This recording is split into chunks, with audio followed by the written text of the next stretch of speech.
सच्चिदानंद रूपाय विश्वोत्पत्त्यादि Hathaway तापत्रय विनाशाय श्री कृष्णाय वयं नमः। सभी को नमस्कार। मित्रों, आपका ज्योतिष विश्वकोश एंड्रॉइड ऐप के माध्यम से संचालित बृहत पाराशर होरा शास्त्र के इस पाठ्य प्रकल्प में आप सभी का मैं स्वागत करता हूं, वंदन करता हूं, अभिनंदन करता हूं। कल जैसा कि हमने ग्रहों के आत्मादि कारकों के बारे में जानकारी प्राप्त की थी, आज उसी विषय को आगे बढ़ाते हुए उस विषय का एक बार पुनः अभ्यास करते हुए आज हम नए बिंदु की तरफ बढ़ेंगे, नए बिंदु का अभ्यास करेंगे। तो आइए प्रारंभ करते हैं। आज का हमारा बिंदु है ग्रहों का मंत्रिमंडल, कैबिनेट ऑफ प्लैनेट्स हम पढ़ने जा रहे हैं।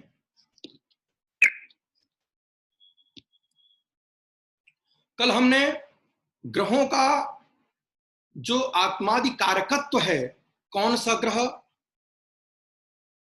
किस कारक को रिप्रेजेंट करता है, किस कारक को सूचित करता है, कल हमने इसको पढ़ा था आत्मादि के संबंध में। एक बार आपके स्क्रीन के सामने है, इसको देख लीजिए। सूर्य आत्मा का कारक है, चंद्रमा मन का कारक है, मंगल साहस हिम्मत इत्यादि का कारक है, बुध वाणी का कारक है, गुरु ज्ञान रूपी सुख का कारक है, शुक्र इच्छा रूपी सुख का कारक है, शनि दुख का कारक है। यह कल हमने स्पष्ट कर लिया था। आज हम आगे बढ़ते हैं, ग्रहों का मंत्रिमंडल पढ़ते हैं। ग्रहों का जो मंत्रिमंडल है, पराशर ऋषि ने अपने तीसरे अध्याय में 14वें और 15वें श्लोक में स्पष्ट किया है। पराशर जी कहते हैं मैत्रेय से, रविचंद्रौ तु राजानौ नेता ज्ञेयो धरात्मजः बुधो राजकुमारश्च सचिवौ गुरु भार्गवौ रेष्यको रविपुत्रश्च सेना स्वरभानुपुच्छकौ एवं क्रमेण वै विप्र सूर्यादीन प्रविचिंतयेत। एक बार इसका शब्दार्थ समझ लेते हैं, फिर आगे चर्चा करते हैं। रविचंद्रौ तु राजानौ, रविचंद्रौ सूर्य और चंद्रमा ये दोनों राजा हैं। नेता ज्ञेयो धरात्मज, धरा कहते हैं पृथ्वी को, आत्मज अर्थात पुत्र। पृथ्वी का जो पुत्र है अर्थात मंगल, वह नेता है। बुधो राजकुमारश्च, बुध को राजकुमार की संज्ञा दी गई है। सचिवौ गुरु भार्गवौ, गुरु अर्थात गुरु मालूम ही है, भार्गव अर्थात भृगु का पुत्र भार्गव शुक्र। गुरु और शुक्र ये दोनों सचिव हैं। प्रेष्यको रविपुत्रश्च, रविपुत्र अर्थात सूर्यपुत्र, सूर्य का पुत्र। इनकी शनि की प्रेष्य संज्ञा है। प्रेष्य कहते हैं दास को, नौकर को। सेना स्वरभानु पुच्छकौ, स्वरभानु राहु की संज्ञा है, पुच्छक केतु की संज्ञा है। ये दोनों सेना हैं। कहने का भाव यह हुआ कि जिस मंत्रिमंडल के, जिस कैबिनेट के राजा सूर्य हैं, उसके जो नेता हैं, नायक हैं, सेनापति हैं, वह मंगल हैं। बुध राजकुमार हैं, गुरु और शुक्र दोनों मंत्री हैं। शनि वहां के श्रमिक वर्ग के कारकत्व को रखते हैं, कारकत्व का नियंत्रण करते हैं।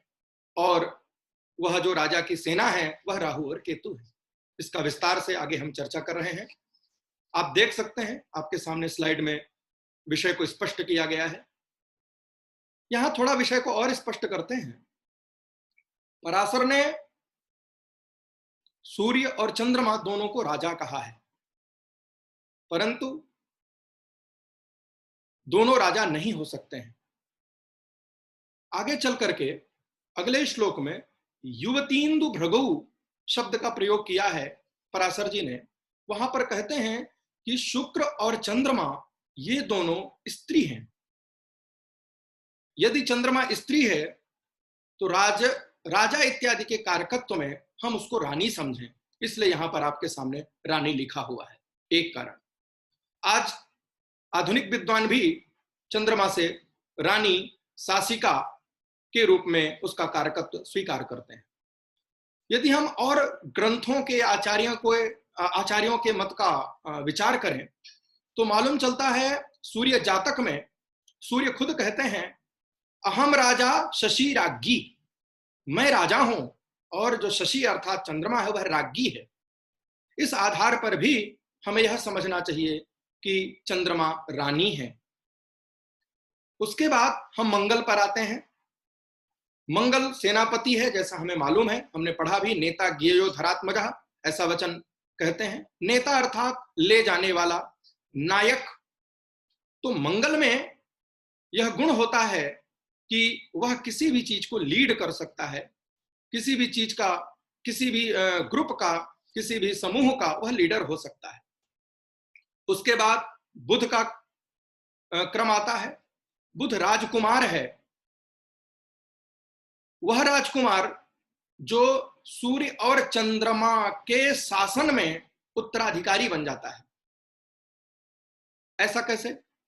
चंद्रमा का पुत्र है बुध, और यह अपने वाग व्यवहार से, अपनी गुणवत्ता से राजकुमार का पद प्राप्त करता है। उसके बाद गुरु का क्रम आता है। गुरु को इस कैबिनेट का, इस मंत्रिमंडल का मंत्री पद दिया गया है, अर्थात सलाहकार है, सचिव है। वह राजा को, सूर्य को, शासक को सलाह देता है, ज्ञान देता है, उचित अनुचित का ज्ञान कराता है। यही स्थिति शुक्र की भी है। थोड़ा सा हम पुराणों से इस विषय को स्पष्ट करें तो मालूम होगा, दैत्यों के जो शासक हुए हैं उन सभी के गुरु, उन सभी के सचिव, उन सभी के सलाहकार भृगु हुए हैं, शुक्र हुए हैं। तो इस कथा का संदर्भ लेते हुए यदि हम ऐसा समझें कि आध्यात्मिक या ज्ञान रूपी जो हमें सलाह देता है, जीवन की समस्याओं को सुलझाने में, मानसिक समस्याओं को सुलझाने में जो हमारी मदद करता है वह गुरु है। और हमारी इच्छा पूर्ति की जो समस्या है, हम किसी कार्य को करना चाहते हैं, वह कार्य नहीं हो पा रहा है, उस कार्य में सलाह देने वाला शुक्र है। क्योंकि पिछले कारकत्व में हमने पढ़ा है, गुरु ज्ञान और सुख का कारक है, शुक्र काम और काम रूपी इच्छा का कारक है, काम रूपी सुख का कारक है। तो वहां के काम के कारकत्व को, इच्छा रूपी कारकत्व को यहां सचिवत्व से यदि हम जोड़ दें तो हमें मालूम चल जाएगा कि शुक्र हमारी जो इच्छाएं हैं उनको पूर्ण करने के लिए सलाहकार बनता है। यानी सूर्य के कैबिनेट में वह मंत्री है। अब हम आगे आते हैं शनि में। शनि को प्रेस्य संज्ञा कही गई है। प्रेस्य अर्थात दास, नौकर, भेजने वाला, किसी काम को करने वाला। तो उस पूरे मंत्रिमंडल की पूरी व्यवस्था चलाने वाला, सबके कार्य को करने वाला, चाहे वो राजा हो, चाहे वो रानी हो, चाहे मंगल हो, चाहे सेनापति हो, चाहे राजकुमार हो, इन सभी को चलाने वाला, या ये कहें इन सभी की मदद करने वाला शनि है। हम केवल दास से नौकर ना समझें। आज की हमारी जीवन शैली में जिस प्रकार हमारे नौकर के बिना या हमारे सहयोग करने वाले के बिना हमारा कोई कार्य नहीं हो सकता है, हमारी व्यवस्था सुचारू रूप से नहीं चल सकती है, ठीक उसी प्रकार शनि के बिना यह मंत्रिमंडल नहीं चल सकता है। उसके बाद राहु और केतु का विषय आता है।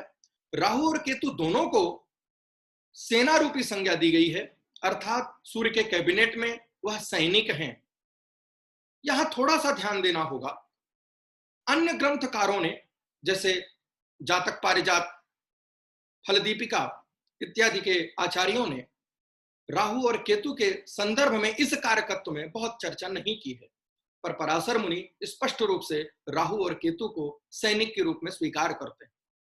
जैसे सैनिक राजा की आज्ञा से, कभी सेनापति की आज्ञा से, कभी राजकुमार की आज्ञा से और कभी मंत्रियों की आज्ञा से कार्य करता है, ठीक उसी प्रकार ये राहु और केतु भी जिस ग्रह के साथ रहते हैं उसके आधार पर हमें प्रेरित करते हैं या हमारा कार्य करते हैं। थोड़ा सा इसको कुंडली